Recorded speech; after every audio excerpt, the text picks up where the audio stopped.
Guys നമ്മളങ്ങനെ post അടിച്ച് വീട്ടിലിരുന്നപ്പോൾ ഉച്ചമേണ്ടി ഉണ്ടാക്കാൻ പോയി എന്താ ഇലയപ്പം.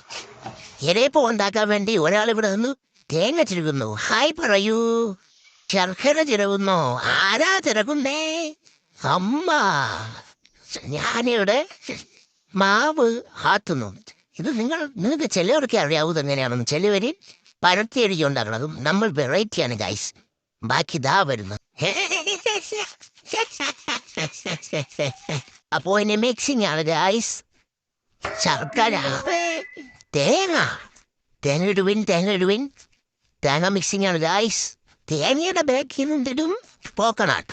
അല്ലടാ അവിൽ ഗൈസ്. അവിൽ ഇങ്ങനെ തട്ടുവിൻ ഗൈസ്. ഇതിന്റെ പേരാണ് അവിൽ. ഇംഗ്ലീഷിൽ എന്തിനു പറയുന്നത് കമന്റ് ചെയ്യുക. എല്ലാരും വാങ്ക. സമയക്കറ ഭയങ്കരമാ രസിക്കറ. ഇതിന്റെ പേരെന്താണ് ഗൈസ്? ഇലയപ്പം.